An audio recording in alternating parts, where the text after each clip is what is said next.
Hello and welcome to LCS Recap. My name is Ben Forbes and today I'm going to be talking about the North American Super Week. A lot of this information was gleaned by user MBR2321 on Reddit, and there'll be a link to their thread in the description. But first of all, where did the teams stand before Super Week begins? In first place, as I'm sure you're all aware, is Cloud9 with a ridiculous 21 wins to 2 losses, a 91% win rate. Second place Team Vulcan sit far enough behind Cloud9 not to knock them off the top spot, but ahead of the rest of the pack at 15-8.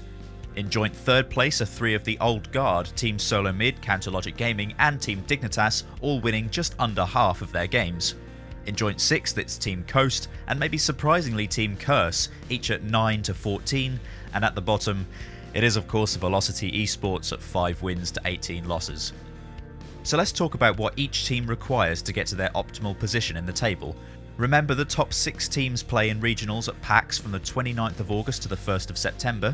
The top 2 teams get automatically sent through to the semi-finals, and it's already confirmed that Cloud9 is definitely going to be in first place. And also remember, they'll be playing on patch 3.10 in Super Week as well, a first for the LCS. Let's start with Cloud9. Cloud9 can do pretty much anything this week, though they do face the only 2 teams that have beaten them so far, Vulcan and CLG, both of which are vying for that second place spot. So in a way, Cloud9 do kind of control the second place, as they're also facing TSM and Dignitas. Any win against Cloud9 is going to put any of those teams ahead above their rivals, but really, Cloud9 can pull out whatever they want, so expect to see some crazy strats that they've always wanted to try. Next up, Vulcan. Vulcan are fairly safe at the moment. At 15-8, they're at least 4 wins ahead of everyone else in the tournament, so it would take a pretty disastrous week for them to slip below the number 2. For style points, they could beat TSM because it would bring them up to 2-2 versus Reginald and crew, but that would only be an issue if CLG were to go 5-0 and Vulcan lost all but 1. So all Vulcan have to do is grab a minimum of 2 wins and they can have some fun in Super Week. CLG is a more interesting case. To stay in the top 6 they need at least 4 wins to absolutely guarantee a playoff place, but as long as they get, at the very least, 1 fewer win than Curse and Coast, or 2 fewer wins but with an equal record with one of the other third place teams CLG and TSM, subject to tiebreakers, they'll progress this split. The best possible outcome for CLG is winning their entire week's worth of games, and for that, Vulcan needs to lose a lot.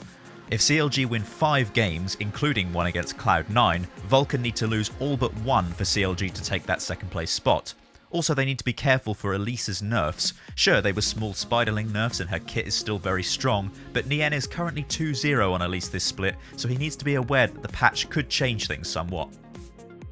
Next up, if you're a Dignitas fan, you'd better be watching for the same stuff that CLG is playing against. They have the same issue that they need 4 wins to progress for sure, but again, if they get 1 fewer win than Curse or Coast or better, or have an equal record with TSM or CLG beating them in a tiebreaker, yada yada yada, Cutie Pie's smiling grin will still be around for the playoffs. And once again, Dignitas need to hope Vulcan loses, but unlike CLG, Dignitas need to win all of their games, and Vulcan need to go on a losing streak for them to just snatch second place. It's not going to be easy because Dignitas have to face Vulcan, who they've yet to succeed against, and Cloud9, and you all know what usually happens there. The final third place team, Team Solo Mid, have all the same issues as Counterlogic Gaming and Dignitas. They should stay in the top 6 providing they outperform Coast and Curse, but they also need to win their entire week's worth of games, and Vulcan need to lose if they want to climb up the leaderboard. Vulcan is turning into public enemy number 1 right now, so if you want any of these 3 teams to win, you'd best be rooting for whoever can beat their stellar lineup. There's also a funny situation where Vulcan can lose all of their games, TSM can breeze through 5 wins, and if CLG also gets 5 wins this week, TSM will not claim the number 2 spot because of CLG's perfect record in the event of a tiebreaker. Now that would be a moment for Game Cribs. Now we come to Curse, arguably the most important team of the Super Week due to their position and head-to-head records, and the short message is, they need wins. Curse need to win some games to avoid relegation. I know it sounds stupid, but their 9-14 record isn't doing them any favours, and to remain in the tournament they have to outperform Coast. That is the first priority. As long as Coast loses, Curse will squeak through into the playoffs. In the event of a tie, Curse currently have the upper hand at 2-1 with Coast, but they do have one more game this week. Alternatively, they could wish upon a star and hope that CLG, TSM and Dignitas crash and burn this week, and then they could rise up through the rankings to get nested in something like 4th or 5th place. Coast suffer the same fate. They need to get some wins on. Even in school they call him Zion Spartan. Well, Coast is dangerously close to going back to school at this rate. Coast need to beat Curse. Curse and Coast being in the joint 6th place position is highly likely, and if they can bring their head-to-head record with Curse to 2-2, they'll have one more game to determine the tiebreaker. They also need to hope CLG, and the other two teams, but particularly CLG due to their current 3-0 standing against them, losers, but they do face Cloud9 and Vulcan this week. It's going to be an uphill battle for sure. And finally, Velocity. Oh boy, Velocity are in trouble. Oh, hang on, let me fix this picture. Okay, there we are. At 5 wins to 18 losses, Velocity are hanging on by the skin of their teeth at the bottom of the table. Not only do Velocity need to win every single game this week to grab 6th place, but they also need to hope that Curse and Coast lose all of their matches as well, except the one against each other, of course. But stay optimistic, no matter how unlikely this may seem.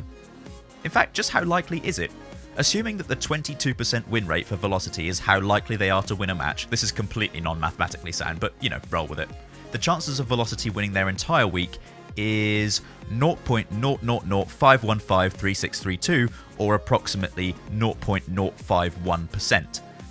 And when you take Curse and Coast's win rates into account, in rough Ben Forbes style statistics, there is a 0.00036% chance of Velocity claiming 6th place. So miracles do happen, but probably not. I hope you enjoyed this analysis. The EU Super Week analysis will also be up soon, and stay tuned to LCS Recap for highlights and commentary from all of the games. Pictures property of Riot Games, and the team logos are property of their respective organisations. Most of the information in this video was figured out by MBR2321 on Reddit, and I've linked the post in the description. My name is Ben Forbes, and you can find the rest of the Week 8 NA and EU games on the left side of your screen, or check out LCS Recap on Facebook and Twitter. Thank you.